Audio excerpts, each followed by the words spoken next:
Making disaster preparedness your responsibility and the importance of staying alert on our nation's roads. Just two of the issues we'll explore on today's edition of Jamaica Magazine. Hello and welcome, I'm Adrian Atkinson. The magazine unfolds now with a quick message, followed by the day's news with Carleen Brown-Thompson.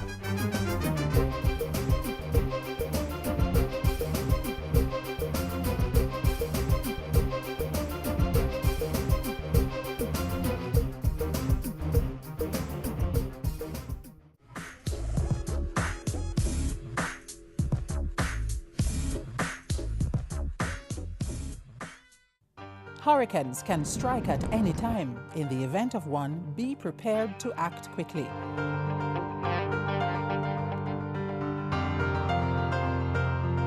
If a hurricane watch or warning has been issued, review your home disaster response plan. Map out likely routes to evacuate if your home is at risk and confirm with relatives or friends you plan to stay with. Also, confirm the location of the nearest shelter. Check your emergency supplies and restock if necessary. Remember, disasters do happen, so be prepared.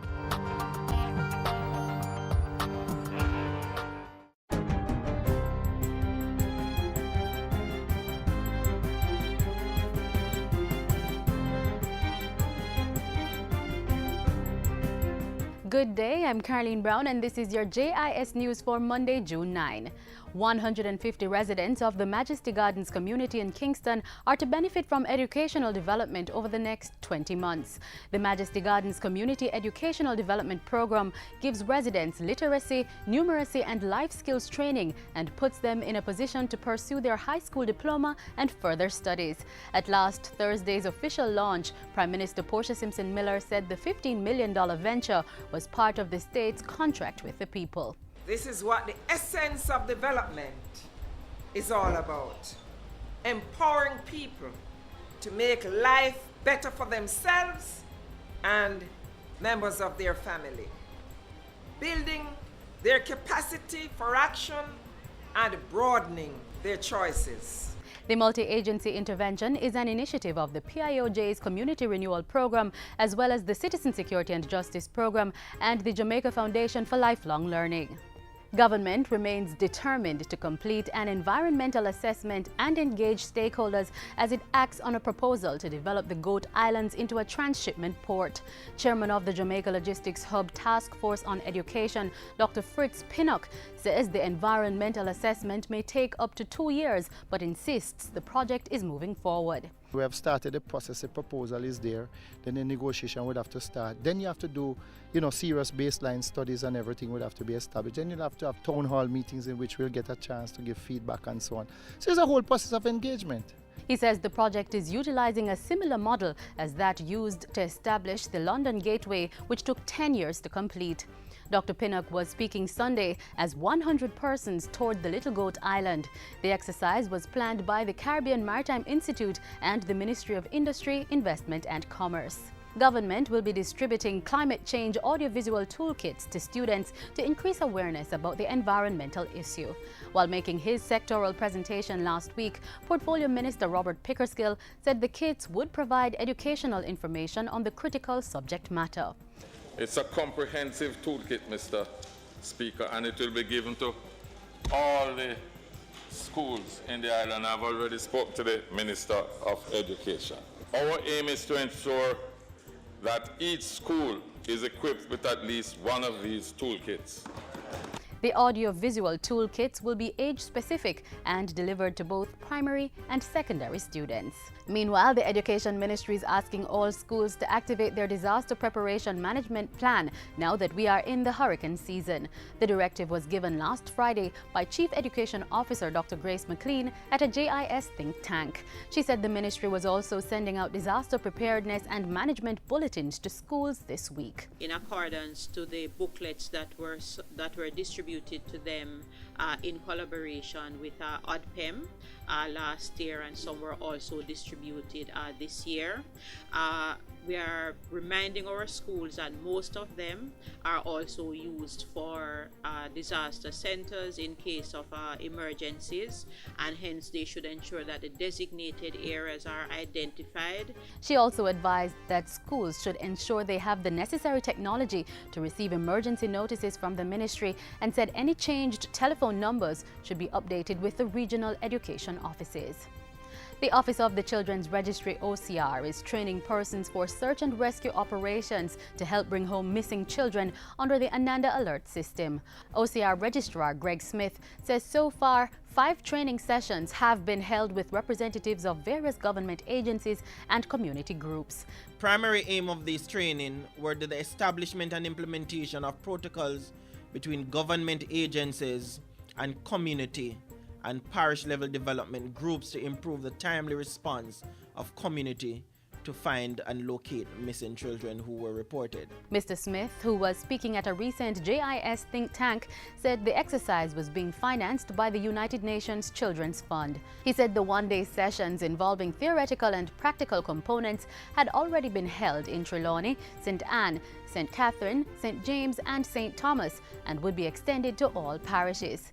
And finally, Commerce State Minister Sharon Folks-Abrams is calling on business owners to register their personal property under the newly installed National Collateral Registry and gain access to entrepreneurial financing. There is no shortage of creative and innovative ideas in Jamaica, but very often dreams, visions, and ideas die by the wayside because of the lack of access to capital.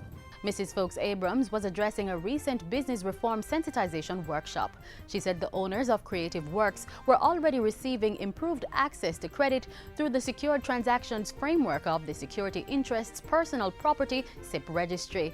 Based at the Company's Office of Jamaica, the registry was instituted less than 6 months ago, paving the way for the National Collateral Registry. And that's it for JIS News Today. I'm Caroline Brown. Thanks for watching.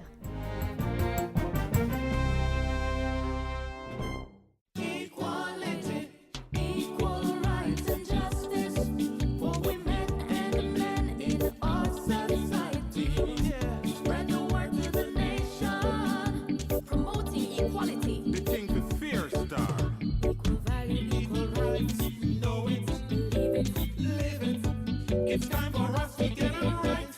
Equal rights and justice. For our men and women. Equality. A message from the Bureau of Gender Affairs and Dispute Resolution Foundation, paid for by the UN Women Fund for Gender Equality. The Electricity Sector Enterprise Team, ESET, is ready to get to work now that the terms of reference have been set. The Prime Minister gave details of what's expected of the team last week. We'll hear more on that and other developments from the Office of the Prime Minister on Jamaica House Weekly.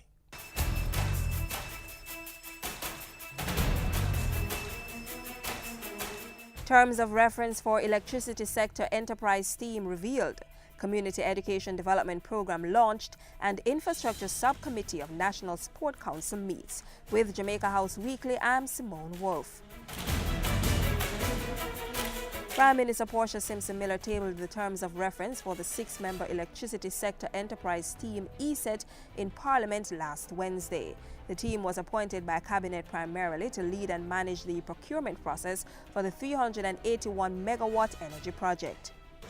The ESET will report to and advise the Cabinet on the way forward in that regard, and is expected to manage the implementation of a comprehensive program to urgently replace the base load generation with a more efficient plant, utilizing lower cost fuel in order to ensure that electricity is reliably provided to Jamaicans at affordable rates. Mrs. Simpson-Miller said the team led by Dr. Vincent Lawrence would work in consultation with OUR, JPS and the Energy Minister. The ESET is to perform a quick assessment of the electricity sector to develop a short-term plan of action for reducing electricity costs and diversifying the fuel mix. The team will also review the current policy for the procurement of additional baseload generation and advise the Energy Minister on the terms of license or licenses to be issued. Mrs. Simpson-Miller also updated Parliament on the status of the revocation of Energy World International's license to build a 381-megawatt energy plant on the island by 2016. The Minister has written to EWI giving them the requisite notice regarding the revocation of their license. The Prime Minister was responding to questions posed by the Leader of the Opposition during last Wednesday's sitting of Parliament. She reiterated that Energy Minister Philip Paulwell still had statutory responsibility for the energy sector and would continue discharging those roles and duties, which included the granting of licenses for electricity generation. The ESET will report to Cabinet on the procurement for new electricity generating capacity. However, in leading and managing the procurement of new electricity generating capacity, the ESET may consult with the Minister as the need arises. On Thursday, Mrs. Simpson-Miller launched a 20-month, $15 million educational development program in Majesty Gardens. 150 residents will benefit from the initiative, which is being implemented by the Planning Institute of Jamaica, the Citizen Security and Justice Program, and the Jamaica Foundation for Lifelong Learning. This is what the essence of development is all about. Empowering people to make life better for themselves and members of their family. Building their capacity for action and broadening their choices. The program will afford residents opportunities to improve in literacy, numeracy, and life skills and position them to pursue their high school diplomas and further studies. Prime Minister Simpson-Miller said it was a model for social intervention and part of the process of sustainable development. As the country prepares for the 2014 Atlantic hurricane season, the Prime Minister met with representatives from the Office of Disaster Preparedness and Emergency Management last week. During the meeting, Mrs. Simpson-Miller was updated on the agency's plans for the season. Minister with responsibility for sport, Natalie Nita Headley, has received a status report on the work being undertaken to establish the National Sports Museum and plans to better utilize the Trelawney Multipurpose Stadium. She was given the update during a meeting with the Capacity Building and Infrastructure Committee of the National Sports Council last week. I salute the leadership and the members of the Jamaica Seventh-day Adventists, and in particular the Shepherdess Club, for your commitment to Christian leadership and values, and to the noble purpose of changing and improving the life of our nation. The Minister in charge of Information, Senator Sandra Faulkner, was representing Prime Minister Portia Simpson-Miller at the recently held 7th-day Shepherdesses Conference in Mandeville. The inaugural conference was geared at empowering the wives of pastors as they support their husbands in ministry. And the Prime Minister engaged in important discussions with local and regional stakeholders this past week. She received a courtesy call from Simon Anholt of the Jamaica Intellectual Property Office, JIPO, who informed her about the agency's nation branding initiative. Mrs. Simpson-Miller also met with Miss Jamaica World and Miss World Caribbean, Gina Hargitay. And that's it for this week's Jamaica House Weekly. Join us next time for the latest happenings coming out of the Office of the Prime Minister.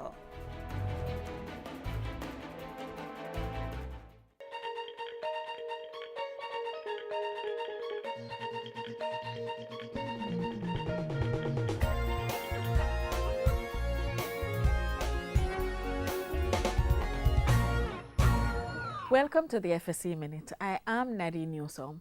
Today we explore the issue of shares on the stock market and how an investor can invest in this product. My guest is Sonia Nicholson, Senior Director of Securities at the FSC. Welcome to the FSC Minute, Sonia. Thank you, Nadine.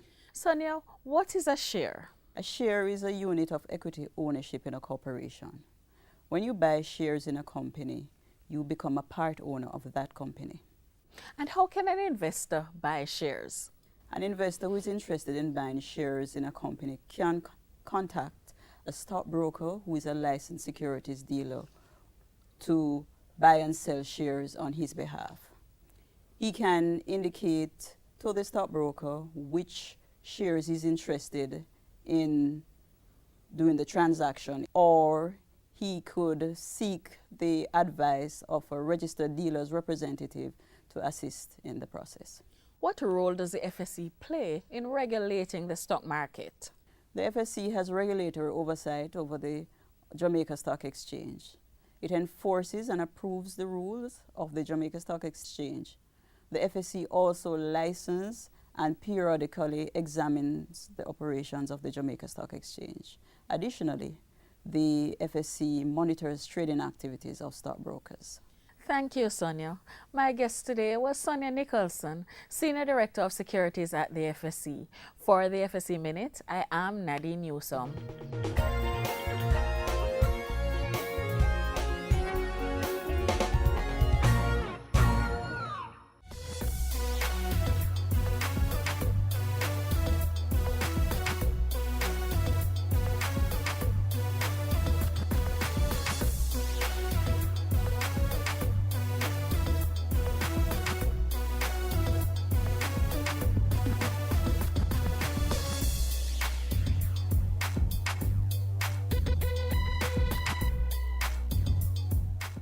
It's Disaster Preparedness Month, and while we remain watchful for storms on the horizon, there are other disasters that can happen without warning.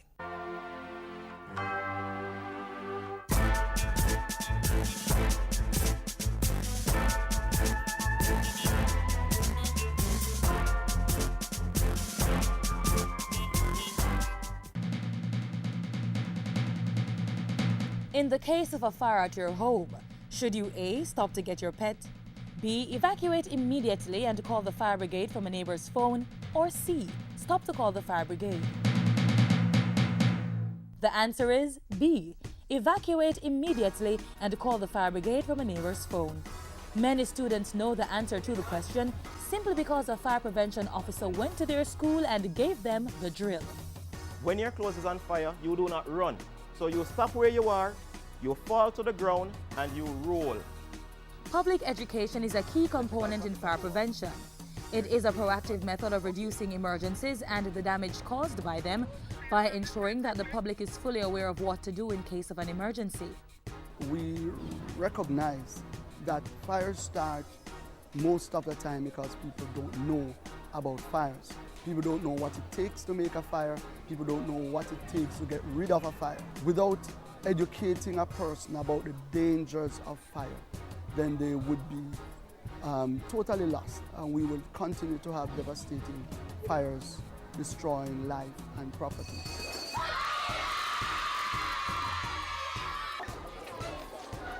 Look around for me. Make sure that everybody in the class is here. I think you should give yourselves a clap. Right. That's how we want you to operate when there is a fire, all right?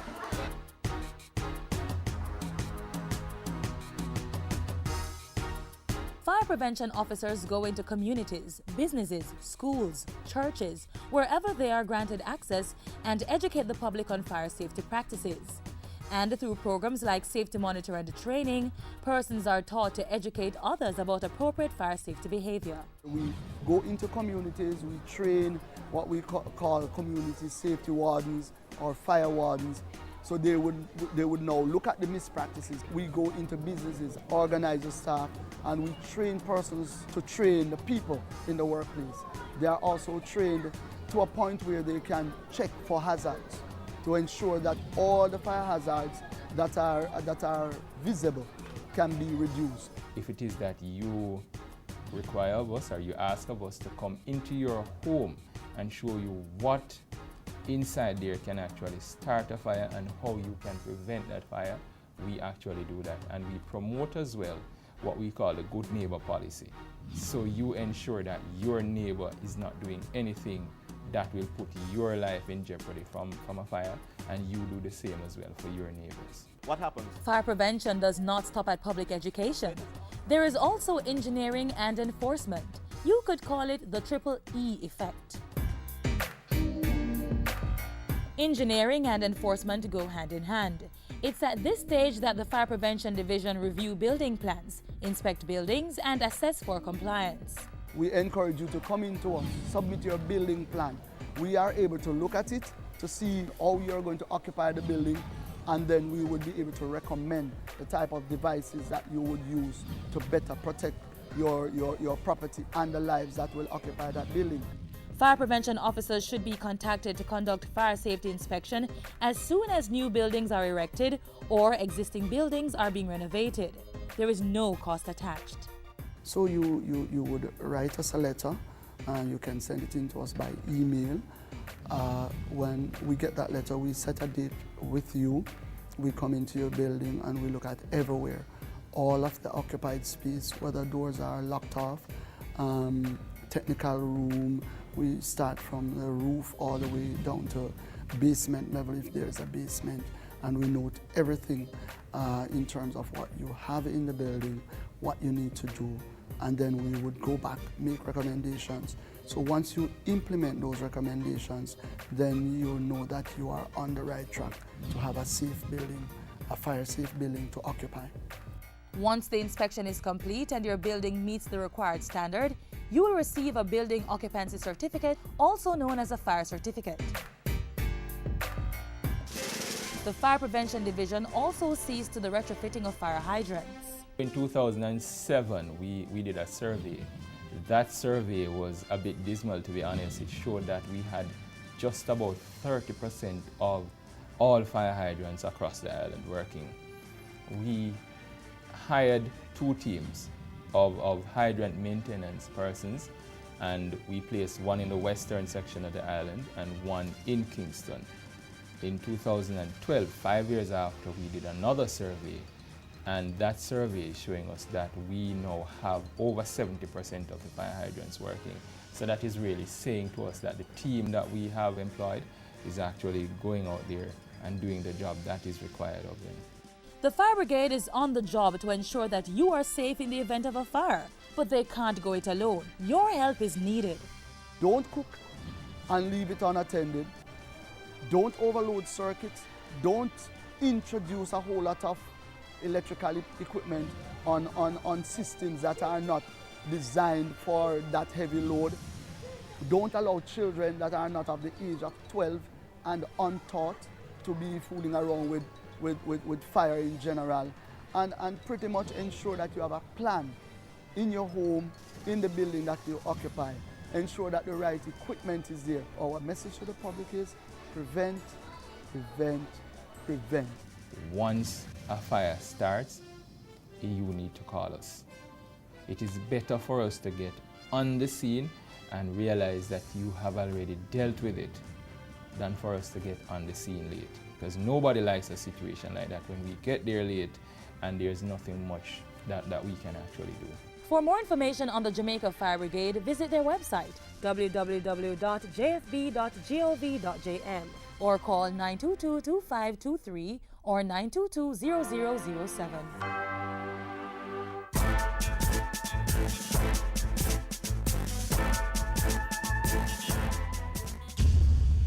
I wonder where Chantal is. You know me can't find him for wait. I know when they know. Watch me, honey. Hey Chantal, where you watch? GIS? No most you know say that the program are the best. Them always the places where you have progress. I'm here to them there. Don't me now fi guess. I must Manchester's finest. Hey, hide your remote, not change the station. Cause we soon come back with more information from the school and the station where you're number one. From the school and the program where you're number one. Commuters, travel the route to excellence. Get your new JUTC Smarter Card today. It's not only safer, it'll also have you boarding faster and get you on your way quicker. Cards are available at JUTC sales offices, the JUTC lay-by in St. Catherine, the JUTC Halfway Tree Transport Center, and the East Parade office in Kingston. Print and collect your own ticket. Find the value in the JUTC Smarter Card. It's the smart way to go. Alert today, alive tomorrow. Distractions kill. That message is always important, more so now as government moves to restrict the use of electronic devices while driving. And as we observe National Road Safety Month, let's be reminded of the dangers of driving distracted.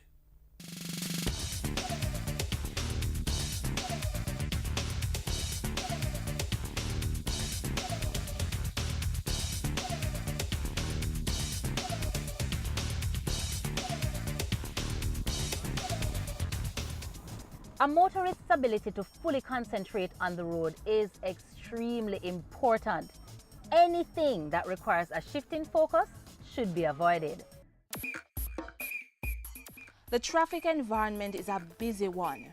Road users, drivers especially, have to be concerned with everything that is happening around them. But sometimes they engage in activities that limit their ability to be fully alert or react appropriately to situations. Driving distractions amount to anything that requires a driver to take his or her hands and eyes off the steering wheel or the road.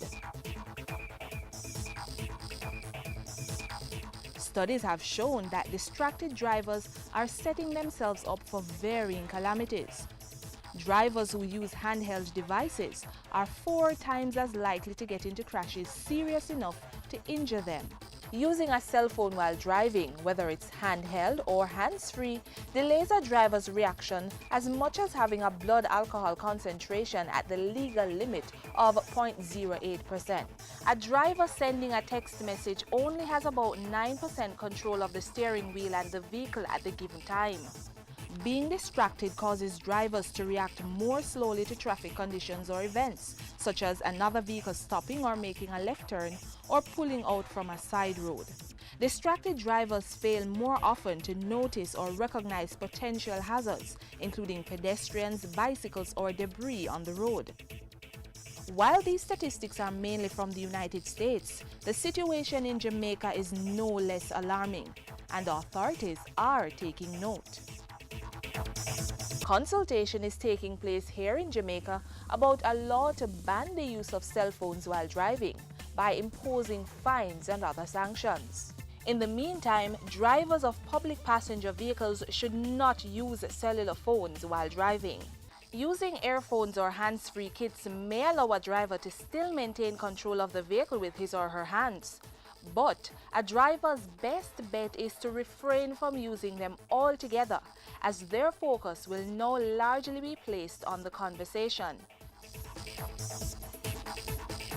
While cell phones may be the most common distractions, a host of other things may lead persons to take their attention off the road. Here are some general tips to deal with them. Plan your route beforehand to avoid getting lost or focusing on navigational systems such as GPS. Ensure that children use child seats and seat belts to prevent them roaming in motor vehicles. Turn down the volume of music played in vehicles. Refrain from texting, emailing, answering phones, or attending to pagers while driving or walking. Avoid reading while driving, whether newspapers, billboards, or other advertisements. Do not watch television or DVDs in your car while driving. Avoid multitasking, such as combing your hair or applying makeup while driving. Have your meal before beginning your journey to eliminate the need to eat while driving. And keep conversations with other passengers to a minimum. At all times, remember that you are ultimately responsible for your safety and that of others.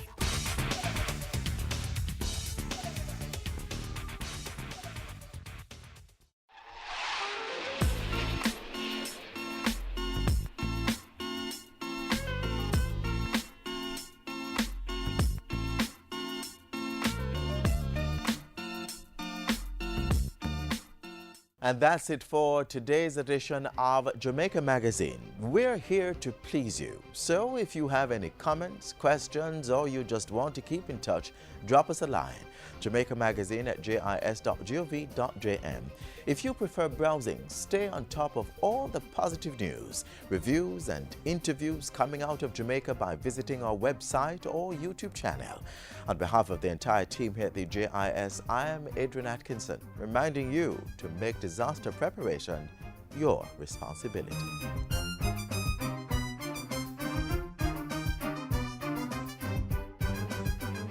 This has been a production of the Jamaica Information Service, the voice of Jamaica.